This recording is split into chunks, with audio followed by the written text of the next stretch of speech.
This is Venkman, a Magic format that lets you draft as you play. Essentially what it does is replace your draw step with draft. So the first thing we're going to need to do is get our opening hands. So we're going to deal out 2 basic lands to each player, and then put the 5th somewhere back in the deck. Then we're going to go back and forth a few times doing drafts. So it looks like I got an island and a plains here. So when you draft, you have 2 choices. The first is to look at the top 3 cards of the deck, take one of them and put it into your hand, remove one of them from the game, and put the third at the far side of what's going to be a line of cards here. So I'm putting them at the side closest to my opponent. My opponent's putting them on the side closest to me. Now the other option is to take half the cards, rounded down, closest to yourself from that line. So for me, that would just be a single card, Storm Strike, so I'm not going to do that. I'm going to go back to the top of the deck.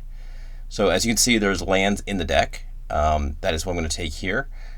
Get myself a little mana fixing, especially since I know there's that Storm Strike, which I could then take in a minute. So now there's 5 cards in the offer line, so I could take 2 of them, which I will do. That is a good option for me, since I just picked up that Clifftop Retreat. Now if I took from the line here, I'd get the clue token. That always starts in the middle of the line. If you get the clue, it just goes into play for you. And this is important, the draft only replaces the first card drawn on your turn. Any other cards drawn are just off the top of the deck. Now what's going on with the die there is that we're tracking the opening draft. Once I've drafted 4 times, my opponent will take the first turn. He's on the play. So I get an extra draft to compensate. And as you can see, on his first turn, his draw step is just replaced with another draft. So now this is my first turn. Collision Colossus is a dangerous one because I have a flyer there that I'm planning on playing at some point. So I'm going to make sure my opponent doesn't get that. And I am going to put the End-Raze Forerunners there, which is a little bit dangerous because it's big and scary, but it does cost 8, so not something I should have to worry about for a while, if ever. So now this is a reasonable take from the line here, Watery Grave and the Sphinx, but the Sphinx is a 7-drop. I have quite a few lands already. I don't have any specific need for black mana, so I'm going to decline on that. But from these 3 cards, Hypothesizzle is my first removal spell and card draw. Well, sorry, I got the Chemist's Insight earlier, but Hypothesizzle is both removal and card draw. So I assume he's going to attack here. Yes, I'm not going to block because I know he has the Vampire, so that's a more important thing to block. And I also want a target for my Storm Strike. So let's see, all these cards are off color for me, but Paradise Druid is the best upside. Mana fixing is great, and just mana in general is great. You're drawing more cards in Venkman, so mana is especially important. So now I'm planning on using Storm Strike here, so something to say about that first is it has Scry on it. So Scry works a little bit differently in Venkman. Well, so first of all, you can use it the way it's written, but that actually doesn't do very much, so it doesn't have additional use, which is that you can use a Scry part 2. So let's say you're scrying X, you can remove the X cards, in this case just 1 card, put it on the bottom of the deck, and replace it with a face down card in the offer line. So since your opponent is putting cards that they're specifically choosing to be bad for you, it's generally going to be an upgrade. Can't be sure, but so again, it's possible that's a good card, but I'm just going to go to the top of the deck here. I do want to answer to Sun Terror there, or Sky Terror, and Hostage Taker is certainly that. Oaken Form is dangerous because if I don't get the black mana needed for Hostage Taker, I'm not sure I can deal with a Sky Terror with Oaken Form.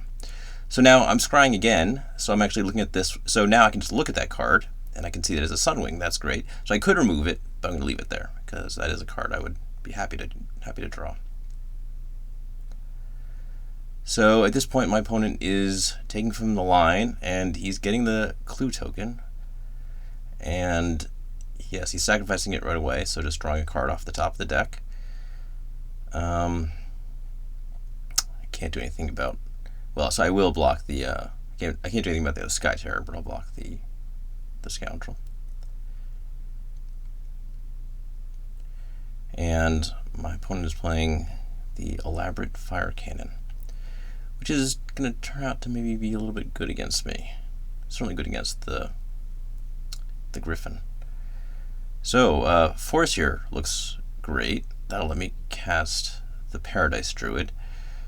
The Guardian's Koilos, that's just, I don't know, it's just a big guy that I'd rather not deal with, so I'm going to remove that from the game. And, oops, gotta play my forest in order to play the Paradise Druid. So this is a good setup. Next turn I'll be able to potentially cast Hostage Taker, and then also the Sky Terror. Assuming he doesn't cast anything better, that's always an option. A bad option. He did play something better, but not something I can kill, so that's Domri right there. So I'll take 3. I can't do anything about that. And yeah, he's going to Fire Cannon my Griffin. So here, I think I am going to take from the offer line. I know exactly what I'm getting here. It's pretty good taking there. Generally what I like to do is if I have a good plan for my turn, which I do here, which is playing the Hostage Taker for the Sky Terror and then casting it, I like to take from the offer line. Generally, it's easier to sort of fill in little gaps in your curve by going to the top of the deck, but if you don't have to do that, then sort of catching up on cards or trying to get ahead on cards is a nice thing to do.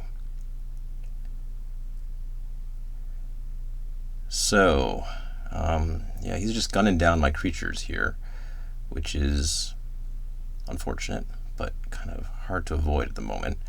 And he's played Ateo's Light Shield as defense. So I am taking from the offer line there. I think I need to now take heart the Sky Terror, because I think I just need to pressure the Domri. I need to get it down low enough that my Sunwing can survive. Because there is a problem here, which is that I know he has that End-Raze Forerunners. He took that from the offer line, and that costs 8 mana, and he's at 7 right now if we count Domri, which we should. So Sunwing is a bit of an answer to that. At least slows it down, and there he just put a tap land into place. We will have 8 mana next turn, and that's unfortunate. So he's got a Fight with Fire on the Sunwing, and again using the Fire Cannon to take out the Sky Terror. So this isn't a great spot. Let's see. So Vona, that's definitely has some possibilities there. That could maybe get me back into this. So yeah, let's try. We'll cast that. We know we're gonna have to deal with the End-Raze Forerunners here, which I'm gonna have to chump. Not with Vona. I'll have to chump some of that because it's all trample damage, I believe. So I'll have to chump some with the hostage. You know what I could have done on my turn?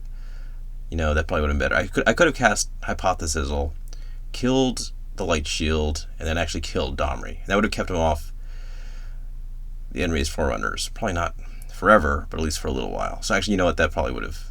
That's what I should have done. But, yeah, I'll just chump here. Because the Forerunners is definitely a problem, which I need to look for an answer for. Okay, actually, so River's Rebuke. It's not really a permanent answer, but it could help here because it'll bounce it along with, importantly, Domri. So he's not going to immediately at least have the mana to recast it. And it means I can get a hit in with Vona, which I really need because I need that life. And if I can just get to 8 mana or 8 life, then I could have enough to kill something. Which there's multiple things I need to kill. Oh, and previously when I was choosing the cards, I had to give him Midnight Reaper, which I don't want to do, but their card there was, what was it? It was Isolated Chapel, I believe. So I just can't have him have another untapped land. But he's still got something pretty nasty as well, Charging Monster Soar. So again, I'm going to need an answer to some of this stuff. Bone Dragon, well, I can't cast Bone Dragon. But Nightmare's Thirst, actually, that will let me kill the Monster Soar. So if I can get a hit in with Vona, which I will be able to do, then I can take out the Monster Soar. But I'm not Again, that's just going to need to 6 life, which is not the amount I need. Now an option here of playing the Wall of Mist. I don't know. It's not going to really save me from the end raise because I'd have to chump it. I wouldn't have to chump with Vona, but then I wouldn't be able to get an attack in with Vona. So I think I'm just going to hope he doesn't get almost for that. I was going to hope that he doesn't get a land and then just try and kill whatever he played with Hypothesis. But alright, so I'll cast the Chemist's Insight here. I probably won't be able to get anything for this turn, but maybe I'll be able to find a removal spell. No, board wipe, but not one that's going to do it. That's a Ritual of Soot there. So, chump, gain some life. And here I'm going to really need an answer to this thing. And the problem is, he's got Domri in hand as well. So, I mean, even I played the wall, I still could play the wall. It just doesn't do anything. Like he plays Domri and fights the wall, and then is attacking for 8. So yeah, I just need a removal spell here, which I did not get. So let's see. I'm gonna cast Jumpstart, Chemist's Insight. But I fear that I'm not gonna get out of this one. This is not a great spot. Yep, I concede. So we're going to play the rest of this match, but first I'm going to say something about building a Venkman deck. So here's a simple formula that works. You take 10 spells of each color, plus 10 multicolor spells, plus 10 colorless spells, plus 25 lands, plus the 5 starting lands, and that gives you 100 total cards. Then after you deal out the 4 starting lands, put the 5th back in the deck, that gives you 26 lands out of 96 cards, or 27% lands, which is the important number. That's what you want. That'll give you about the right ratio. Of course, it depends on the curve of the deck, and actually 27% lands is sometimes a little short, so just some other additional mana from artifacts or creatures will kind of get you there. But anyway, on to game 2. I'm starting with a swamp and an island. I've already picked up a Djinn. I'm not going to take from the line there because I'm looking for a good land if possible, and actually Evolving Wilds fits the bill. Between these two, I'm not going to give him the Exposed Daylight because the closest 2 cards in the offer line to me are artifacts, and I prefer he not destroy them. So Judith is a good pickup here for me. Between the two of these, I don't know, pretty equivalent. I guess I'm not going to give him the Storm Strike so he doesn't have the Scry effect. So I am on the play in this game. I do think being on the play is better. I'm not sure how much better, but better. So Rupture Spire is more good mana fixing. There's kind of diminishing returns, but I think it's still worth taking.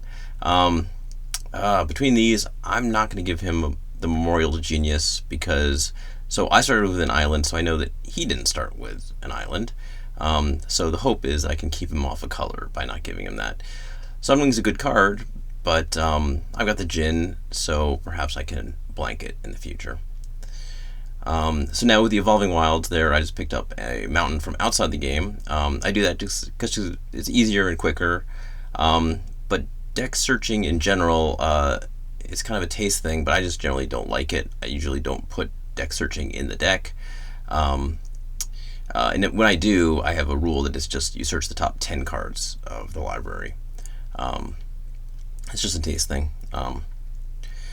So let's see. So he cast an Adanto Vanguard here. I will flash in the Dire Fleet Poisoner. I'm going to take the Skirk Prospector and the Grasping Scoundrel there. I just need bodies for Judith, small bodies that I can cast. So I'm going to play the Grasping Scoundrel and the Rupture Spire, and then get in for 2. So yeah, as I said, the deck size is often very large, so searching the whole thing is it's just not a thing I very much like. So let's see. So we put Vivid Revival in the line there, which is not too appealing to me since it's only a raised dead basically for Judith for me if it dies. So it's not going to be something I'm interested in. So, but of these, Chamber Sentry is excellent, so I will be taking it. I think I'll be the aggressor this game, so I'm not too worried about him having Chemist's Insight. It's probably a bit slow. And also, I've successfully kept him off of blue, so it's not even castable for him at the moment. So here, actually, I can make Skirk Prospector do a little bit of a Mog Fanatic impression, take out the Goblin Banneret. Unfortunately, I've got nothing to do with that red mana, but no matter. So let's see, my opponent's going to the top of the deck, and he put Prismite closest to me. That's not bad. I would get 3 cards there. None of them I'm very excited about, but again, they're bodies. But I'd like to get a land here. I've got the 2 cards that need lands, but ooh, let's see. So Charging Mosasaur, it's another card that needs, it's another 5-drop, so it's good, but I think I'm just going to actually take Reclamation Sage there. So it's got a target right now, which is the Clue. The Clue does count as just a permanent on the battlefield, so I can destroy it, and that's a pretty good bit of value. Plus, also providing another body for Judith. So, as I said, yep, destroy the Clue. And my opponent cannot resist the option of getting 3 cards. And then, yeah, down comes the Sunwing. So again, I'm going to try and find a 5th land here. Well, it's not a 5th untapped land, but Midnight Reaper is not something I can resist there. Just works out very nicely with me, with my plan of already having expendable bodies for Judith, so now I can get not only just get power and damage, I can get cards from him as well. So yeah, he's going to block there, keep himself from getting too low in life, but I get a card out of it, which is nice. Not a very good card, but a card nonetheless.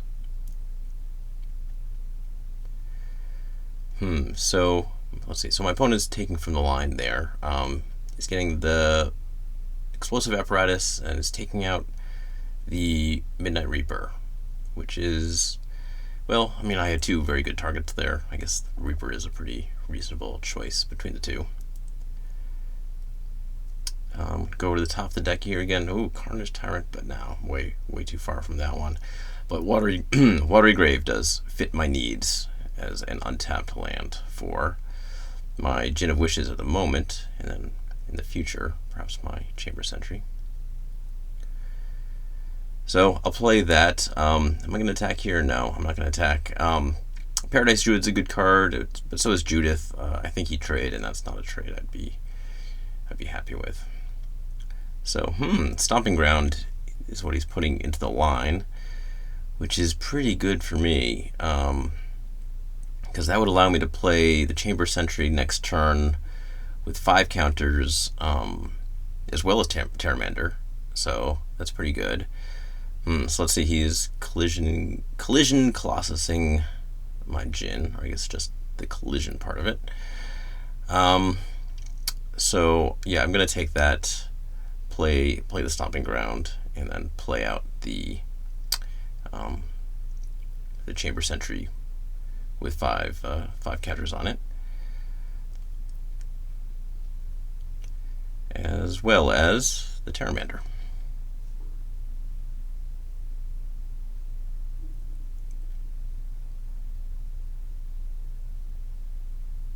He's put Kiora into the line. Not particularly enticing. So I do have to be a little bit worried here. I mean, not terribly. He's got a flyer I can't block, but we'll see what he does. So let's see. Yeah, he is attacking with both. So yeah, I'm just gonna block the Paradise Druid just to play it safe here, because yeah, I know he's got the Take Heart. Does he have something else? Gift of Strength. So yeah, if I hadn't blocked there, that would have been the death of me. But now this is still not really that bad of a spot, because I can't just use the Chamber Sentry to take out the Sunwing, because otherwise that would, well, I mean, I've got the Terramander as a blocker, but well, actually here, so I got Light Shield, so that's going to do it for me, because I have 6 damage on the board, but with the Light Shield, that's supposed to be up to 7, and I can then swing for the win. So that does it. I evened the score Now on to game 3. So I'm starting with a forest and a plains. Let's see what I'm going to get here. So Carnage Tyrant is, a bit far away from that, but I think that is totally worth taking as something to aim for. It's a shame to pass up the Clifftop Retreat as a little bit of mana fixing, but Healer's Hawk is something I'm going to be happy to take at some point, but I don't think there's much reason to take a card alone. It can't really be denied to you, so unless you need it right away, I don't think there's a reason to take it. Vona, I guess I'll try again with Vona, and it's 2 expensive cards, so certainly like to get something that's cheaper here. So we can get some mana fixing here, not the mana I need precisely, but I need mana, so I'll take Memorial to Genius. Guild Mage's Forum is just a bit too slow, I think. So yeah, I'll get the Healer's Hawk and the Navigator's Compass. The Compass is actually good. It's giving me, needed mana fixing, and I'm likely going to be a little bit on the defensive here, so the life hopefully will come in handy. So this is an interesting one. So Stomping Ground is certainly appealing to me. It's mana, it's good mana fixing, but Ritual Soot is, I think, quite good. As I said, I'm probably going to be on the defensive, and so having a card that will let me just, a good board wipe for weenies is probably pretty valuable for me. So we'll see. That's I could be wrong about that one, but we'll see. So no block there. I don't want to lose my lifelinker, but actually now I'm not going to be able to attack because I would like to stay back to block that. So I'm going to go back to the top of the deck here. So here I think this is a pretty clear Gyre Engineer. So it's just mana. I've got these expensive cards. It's pretty nice to be able to get those out earlier. So gain some life with the Compass and sit back to block probably the Looter, assuming it attacks.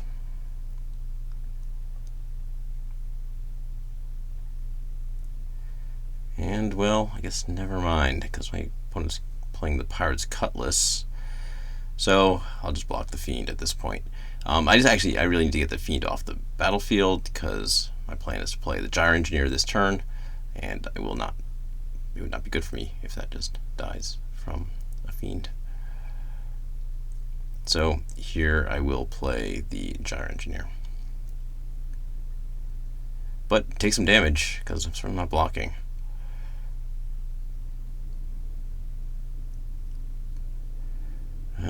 Trooper is not really a particularly appealing one.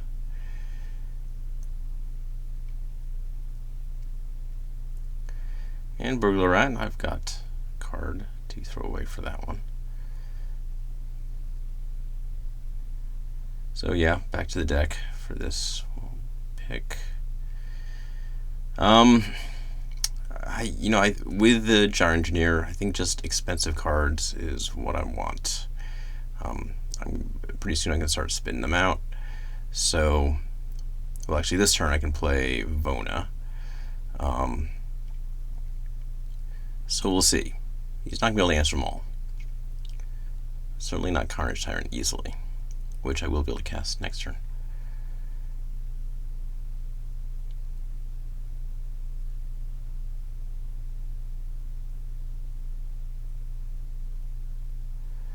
Well, so Conclave Tribunal, so yeah, sure, you got that. And Skirk Prospector. Taking quite a bit of damage here. So let's see. So getting off Ritual Suit would be really nice. So let's see if we can get something to deal with that. No, but good cards. Yeah, I think Dovin is the one I'm going to want here. Oh, whoops! No, I don't want to. Do not want to give him Judith. Surveyor is the one I want to do. So this turn, definitely guess Carnage Tyrant. Oh yeah, don't need the Compass. But there's the Carnage Tyrant. I mean, I'm still gonna, assuming if he attacks, I'm still gonna take 2. So I think it'll make sense for him to attack, or maybe 3 if he re-equips the the Cutlass. No, it's just attacking.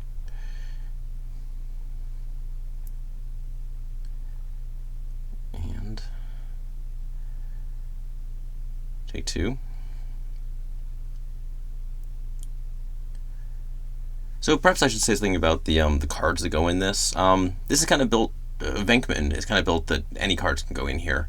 As you can maybe tell, my taste sort of leans to, I don't know, I just like variety. That's the most important thing to me. So I like good cards, bad cards, weird cards, cards no one plays with. Those are the cards I like. So that's kind of what I put in here. This particular deck, I've chosen sort of more recent cards because it's an intro deck, so hopefully it makes it more likely people understand what's going on if there's newer cards. But, I mean, as I think you can tell, it's pretty random. There's some weird stuff in here, stuff that is bizarre. But that's what I like, that Venkman can handle that. So bad cards can sort of fill up in the offer line. There's you don't often end up with a bad card in your hand unless you actively go out and take it.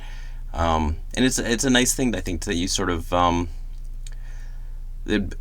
sort of underappreciated cards get a chance to shine. So once they end up in your hand, it's like, well, they might actually come in handy. They might actually do something. Sort of gets the opponent to do, or gets you to do some creative things.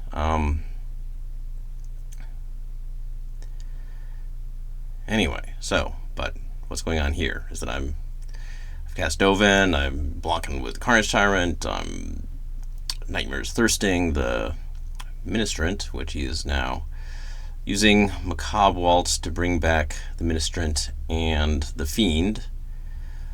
So this is a lot of pressure, because he's got the 2 spirits, and he's going to get 2 more once that Ministrant dies for a second time. So Ritual of Soot is, I'm going to need to get that off at some point here. Okay, well, so this is the opportunity. So I've got Woodland Cemetery. I could use to cast it, but actually, so Kiora could do it too. And actually, I could cast Kiora and Ritual of Soot this turn. I mean, this might be a mistake because Kiora is a little bit more, certainly more vulnerable than a land. But I think there's upside here. I think there's upside to doing that. So I'm going to lose the Gyre Engineer by casting Ritual of Soot here. And I'm actually not going to really deal with the spirits. I'll kill these spirits, but they'll be replaced by 2 new spirits. So this doesn't quite solve all my problems. And then the damage from the Fiend going to Dovin. It's actually an annoying spot, so I can't really protect Dovin. Because even if I plus him here, an equipped spirit will just take him out. So I'm just going to minus him, make the Thopter. Hopefully hang on here. I just need to get some hits in here with the Carnage Tyrant, and I should have this one. I'll be in very good shape too.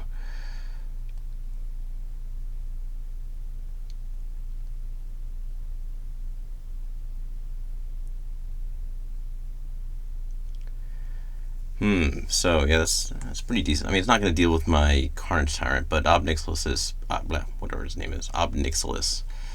It's pretty decent, and a wall to protect him. It's going straight at me. Makes sense. Not the Kiora. So I draw Guardians and Decatli Honor Guard. Not a combo. Actually, Guardians could give me some life.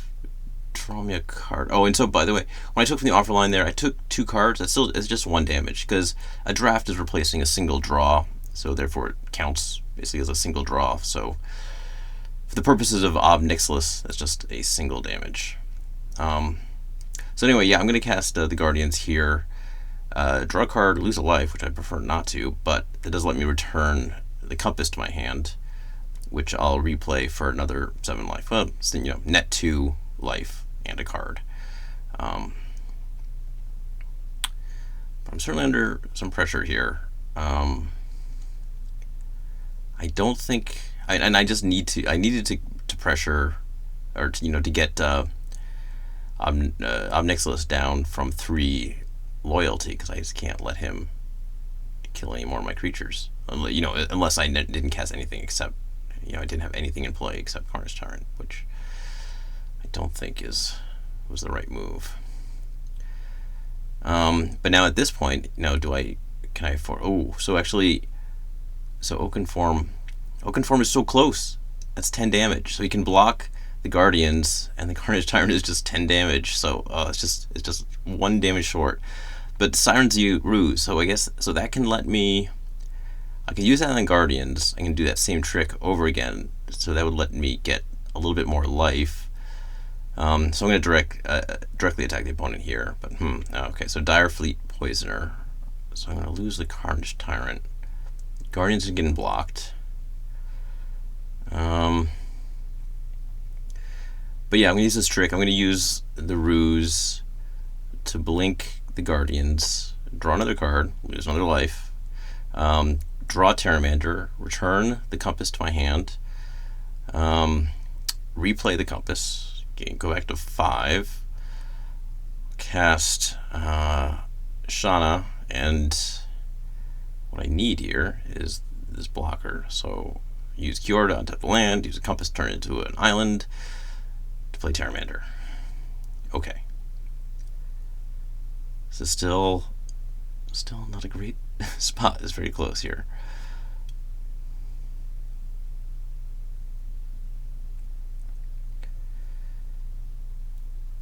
So yes, clearly I'm just gonna block there. Oh, Fight with Fire. Oh, so that's interesting. So could you have used that?